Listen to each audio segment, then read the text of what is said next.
UK में कितने आपको फंड्स अपने अकाउंट में रखने हैं, यानी बैंक स्टेटमेंट जो है वो कितने पैसों की रखनी है। ये क्वेश्चन बार बार आता है और बार बार हम लोग बताते हैं। फिर जो हमारे न्यू फॉलोअर्स या व्यूअर्स होते हैं उनको क्वेश्चन आ जाता है, तो फिर इसको हम बार बार रिपीट करते हैं क्योंकि ये हर इनटेक का क्वेश्चन है। इसमें सिंपल सा आपके लिए फार्मूला होता है कि आपने जो भी फ़ी पे करनी है उसको सेपरेट रखना है। जो फ़ी आपने वीज़ा फ़ी पे करनी है वो सेपरेट, जो फीस आपकी IHS फ़ी है वो सेपरेट। इसके अलावा अगर कोई फ़ी आप अपने बैंक से पे करना चाहते हैं तो वो सेपरेट होनी चाहिए। ये प्योरली आपकी लिविंग कॉस्ट और आपकी जो आउटस्टैंडिंग कॉस्ट है, जो फ़ी बाकी आपकी रह जाएगी, वो उसके मतलब होती है बैंक स्टेटमेंट। और उसमें फिर आपको हैवी ट्रांजेक्शन जो हैं वो अलाउड नहीं होती, आपने नहीं करनी होती। वहाँ से कोई payment in and out heavy transaction नहीं होनी चाहिए, अनलेस कि आपकी ये जो मैंने 3 फीसिस का पहले नाम लिया है, जिसमें आपकी यूनिवर्सिटी फ़ी, जिसमें आपकी IHS फ़ी, जिसमें आपकी वीज़ा फ़ी या प्रायोरिटी फ़ी जो भी है, वो उस अकाउंट से आप पे कर सकते हैं। ये बड़ा कन्फ्यूजन है कि जी हम लोग अपने अकाउंट से वो पैसे पे कर सकते हैं। जी बिल्कुल कर सकते हैं, लेकिन वो आपकी एक्चुअल अमाउंट जो आपको रिक्वायर्ड है उससे एक्स्ट्रा ये चीज़ें हैं। अब एक्चुअल आपको क्या चाहिए? एक्चुअल सिंपल आपको अपनी फीस देखें, आपको जो ऑफर लेटर आया है या आपको बाद में जो कैश आएगा उसके ऊपर बड़ी एग्जैक्ट लिखी होती है, लेकिन आप अपनी अंडरस्टैंडिंग के लिए उसको देखें कितनी है। यानी अगर आपकी फ़ीस 12,000 पाउंड है और उसमें से आपकी मिनिमम इनिशियल डिपॉजिट की कंडीशन 6,000 पाउंड है, तो इट मीन्स कि आपकी 6,000 पाउंड आउटस्टैंडिंग रह गई है। और इसके बाद आपने देखना है कि आपका इंस्टीट्यूट, आपका कॉलेज, यूनिवर्सिटी कहाँ पे है। अगर तो वो लंदन में है तो देन आपको जो ऐड करनी है फ़ी वो है 12,006 पाउंड। और अगर आपका जो लंदन से बाहर है यूनिवर्सिटी, लंदन से अलावा यूके में कहीं पे भी है, तो उसके लिए आपको 9,207 पाउंड ये आपने जमा कर लेने हैं अपने 6,000 पाउंड में। तो इनको जमा करने के बाद अपनी लोकल करेंसी में उनको आप डिवाइड कर लें, यानी मल्टीप्लाई कर लें। अगर पाकिस्तानी रुपीज़ में करेंगे तो उसको उसके अकॉर्डिंगली ज़रब दे लें। अगर आप इंडियन रुपीज़ में कर रहे हैं तो उसके अकॉर्डिंगली, बांग्लादेशी रुपीज़ में कर रहे हैं तो उसके लिए, आपकी जो नेपाली में कर रहे हैं तो ये बेसिकली आपकी अपनी लोकल करेंसी में कन्वर्जन होती है।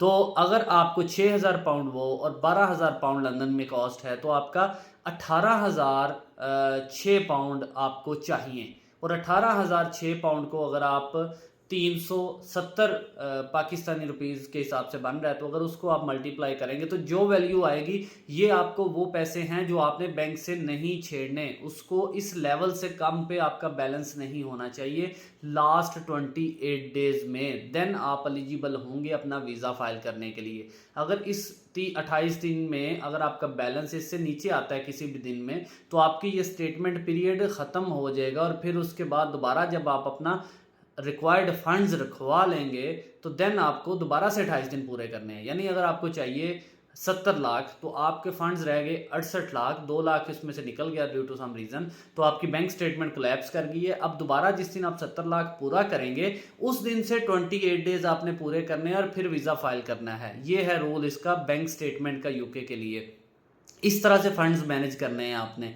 बाकी आप इसमें से अगर 70 लाख आपको चाहिए तो 20 लाख आपने फ़ीस जमा करनी थी, वो आपके अकाउंट में होना चाहिए, यानी आपके अकाउंट में फिर 90 लाख है। फिर आपने IHS फ़ी, वीज़ा फ़ीस 10 लाख पे करनी है, तो वो आपके पास 1 करोड़ है। तो 1 करोड़ में से आप 30 लाख यूज़ कर सकते हैं, कोई इशू नहीं है। और उसको सिर्फ यूज़ करें अपनी यूनिवर्सिटी या अपनी फ़ीसें पे करने के लिए, किसी और पर्पज़ के लिए नहीं। यानी किसी को उधार देने के लिए, कोई बिजनेस ट्रांजेक्शन, किसी को कोई आपने पेमेंट कर दी है, किसी से फिर वो पेमेंट वापस आए, इस तरह से नहीं करना आपने इसको। पर सोल पर्पज़ आपका ये इस अकाउंट का होना चाहिए कि हम इसमें सिर्फ अपनी फ़ीस पे करेंगे, अपनी बैंक स्टेटमेंट रखेंगे और वीज़ा फाइल करेंगे। कोई एक्स्ट्रा ट्रांजैक्शन इसमें इन आउट नहीं होगी और देन हम इसके साथ वीज़ा ले लेंगे। और ये आपका सर्किट होना चाहिए, ये सिनेरियो होता है आपका बैंक स्टेटमेंट का। इसमें अगर आपको नहीं समझ आई तो आप मुझे फिर बताएं, मैं आपको फिर गाइड कर दूंगा। लेकिन बैंक स्टेटमेंट इस तरह से मैनेज करें। और इसमें मैं पहले भी बता चुका हूँ कि ट्रांजैक्शन नहीं करनी इस तरह से हैवी।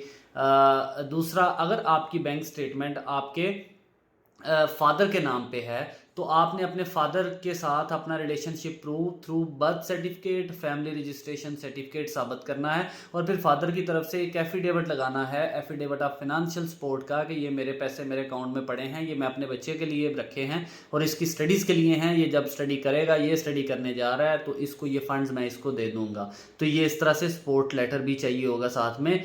अगर आपके अपने नाम पे है तो फिर आपको इन चीज़ों की ज़रूरत नहीं है।